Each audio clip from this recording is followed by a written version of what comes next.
हसन भाई, आज 17 रमज़ान है, जंगे बदर का दिन। मैंने बचपन से सुना है कि उस दिन सिर्फ 313 मुसलमान थे और सामने 1000 का लश्कर था, फिर भी जीत मुसलमानों की हुई।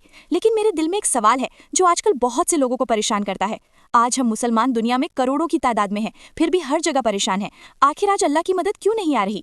जंगे बदर में ऐसा क्या था जो आज हमारे पास नहीं है? मुझे बदर की पूरी हकीकत समझनी है। नादिया, ये बहुत अहम सवाल है। बदर सिर्फ एक तारीख नहीं बल्कि अल्लाह की मदद का सबसे बड़ा उसूल है। आज हम तादाद तो देखते हैं, लेकिन बदर के पीछे का 13 साल का दर्द और वो तवक्कुल भूल जाते हैं।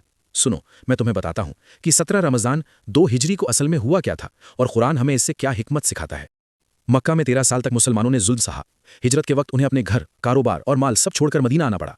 कुरैश ने मुसलमानों के उसी माल पर कब्जा कर लिया और अबू सुफियान उस माल को मुल्क शाम, सीरिया ले गया ताकि उस पैसे से मुसलमानों के खिलाफ हथियार खरीदे जा सकें। जब हजरत मोहम्मद सल्लल्लाहु अलैहि वसल्लम को पता चला कि वो काफिला वापस लौट रहा है, तो आपने सिर्फ अपना छीना हुआ माल वापस लेने का इरादा किया। उस वक्त जंग का कोई इरादा नहीं था, लेकिन जब कुरैश को ये बात पता चली तो उनके अंदर का गुरूर जाग उठा। उन्होंने 1000 हथियारों से लैस सैनिकों की फौज तैयार की। उनके पास नाचने गाने वालियां थीं, शराब के दौर चल रहे थे और वो तकब्बुर में डूबे हुए बदर के मैदान में आ गए। और दूसरी तरफ मुसलमानों की तादाद सिर्फ 313 थी। उनके पास गिने चुने घोड़े थे, चंद तलवारें थीं और जंग की कोई तैयारी नहीं थी। सामने मौत खली थी। जुमरात की रात यानी जंग से पहले वाली रात मुसलमान थके हुए थे और भूख से निढाल होकर सो गए। काफिर शराब पीकर सो रहे थे, लेकिन एक हस्ती थी जो उस रात सोई नहीं। हजरत मोहम्मद सल्लल्लाहु अलैहि वसल्लम पूरी रात रो रोकर तड़प कर अपने रब से दुआ मांगते रहे। आप इतना रोए कि आपकी चादर मुबारक कंधों से गिर गई। आपने दुआ की, ए अल्लाह, अगर आज ये 313 मारे गए तो क़यामत तक जमीन पर तेरी इबादत करने वाला कोई ना बचेगा। ए अल्लाह, जिस मदद का तूने वादा किया था वो भेज दे। हजरत अबू बकर सिद्दीक रदी अल्लाहु अन्हु आपके पीछे खड़े ये मंजर देखकर खुद भी रोने लगे।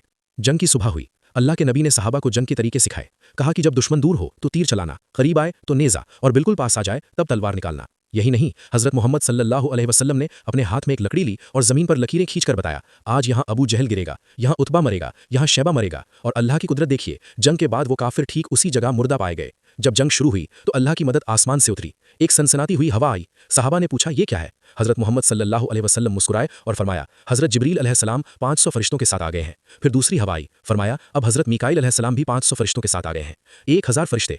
बदर के मैदान में सहाबा सिर्फ तलवार उठाते थे और फरिश्तों के वार से काफिरों की गर्दनें दूर से ही कटकर गिर रही थीं।